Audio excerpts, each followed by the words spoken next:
Greetings, ladies and gentlemen. Welcome to another First Reaction. My name is Arcada, and today we're going to be talking about Btooom!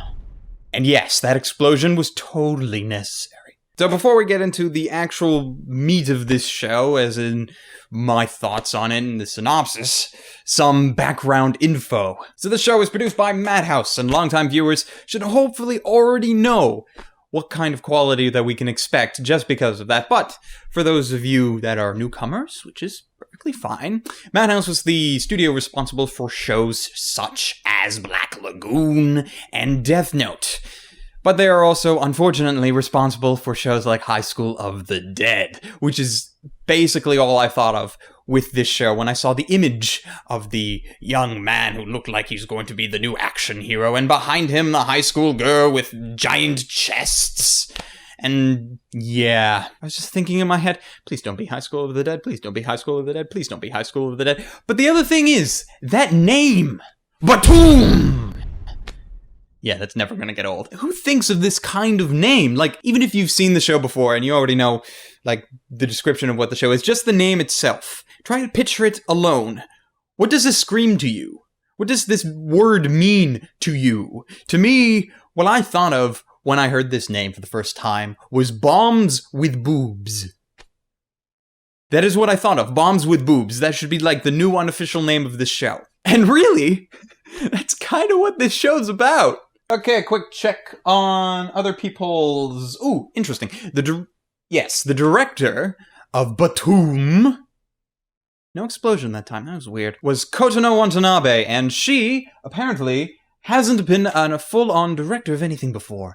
Ooh, a director's first-time venture into the world of directing. Well, not really. She's actually directed various episodes. This is her first time actually doing a full show on her own, but apparently she's also been helpful in Madhouse's little section of Ari Bangaku, as well as she helped out in Chihaya Furu, directing 3 episodes there, and she also directed episode 11 for Madoka Magica. So that's kind of cool. Anyway, so the show itself. Wow, I really didn't know what to expect going into this. The first couple of minutes made me think that this was going to be something like some really weird take on video gaming. Except they're not playing a first-person shooter, which is weird, because at first they show this video game being played, and after a while you get to realize, wait, this isn't a first-person shooter. It looks like it's a first-person shooter, but it's not, because all they're using is bombs. So the main character of our wonderful show, or at least one of the main characters, as they seem to be showing quite a few of them, is a really badass player of this one video game wherein all you do is blow other people up with bombs. Very strategic. That's fine. So that's it. And he gets kidnapped and tossed into an island. And suddenly, this anime turns from being about video games to being Battle Royale. Or as the younger generation might refer to as The Hunger Games. And I really love this kind of story because you can just get really involved into it really quickly because you're just like, everybody has to kill everybody else. Everyone that is on this island. We have tons of people. We don't know any of them are. Everybody's trying to kill everyone else. Ooh, who's going to win? Who's going to survive? Well, obviously the protagonist is probably going to survive, or he's going to end up being a martyr by the end of the series, which is possible. So you already have a very good chance that he's going to get out, but you want to know, is he going to be the only one? And how?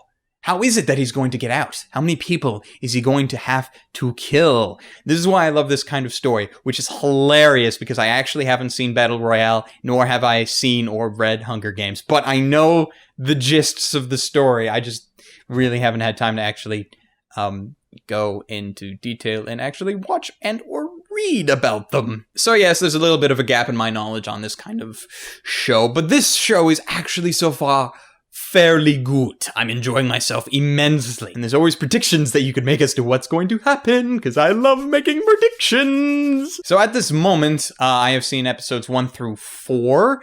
Episode 5 came out last Saturday, but I figured I would record this first because, hey, 1 through 4 is a pretty good first reaction anyway. Plus, I have a fairly good feeling I'm going to be watching this all the way to the end, and then probably screaming, because in my mind, the ending is paramount, and all we need them to do is, screw it up. They've done it before. I didn't like the ending of Death Note. But yes, the story as we know it is that we have these bunch of people that we're supposed to be cheering for on this island with a bunch of bombs and people wanting to kill them. Now, some of the things that don't make sense to me thus far is everybody on this island has this little chip implanted in their hand that helps them, give them radar abilities, and they've never explained this technology. I don't expect them to explain this technology. That's not what I'm worried and a little annoyed that they haven't fully explained yet. The thing that they have said is in order to get off the island, in order to win this game, is to collect a certain amount of other of these chips from everybody else, and the only way you can do that is by killing them.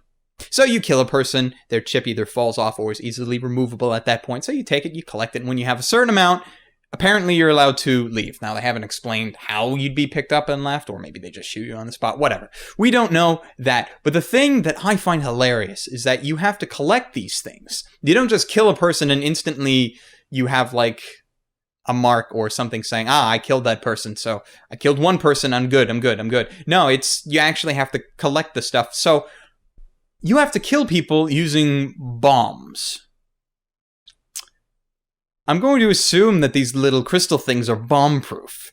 Yeah, so you might be able to survive an explosion or something like that. But what about the bombs that just, disintegrate everything?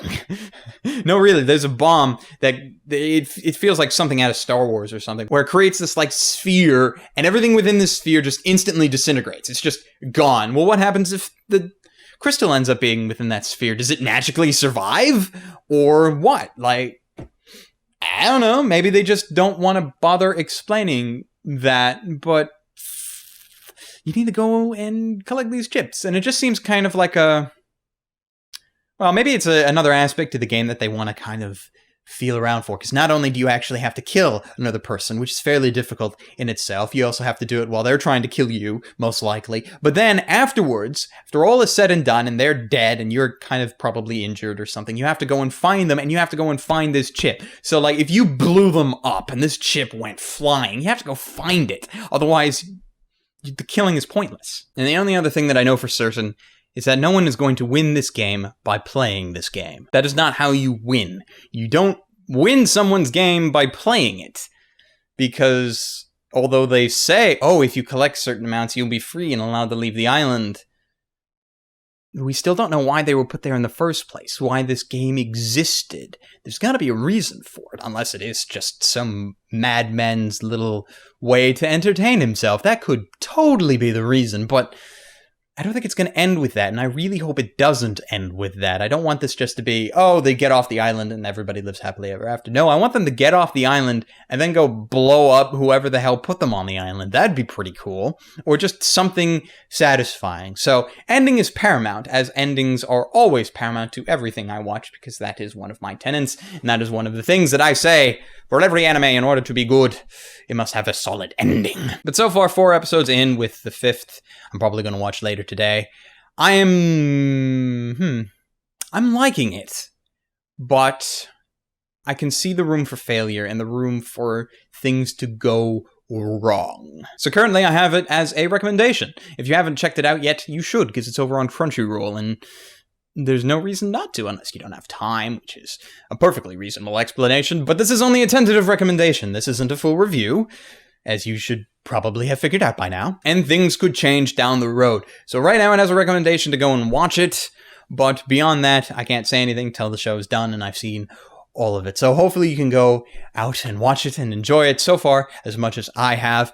If you have another anime that has come out this season, as in that started airing about last month, put us down in the comments below. And if you see a show that you want me to talk about that's already been commented, either reply to it saying seconded or something, or upvote that stuff and be a nicely neighbor on the interwebs. And hopefully I can get back to you with another show this time next week-ish. So thanks for watching, and until next time, stay frosty, everyone.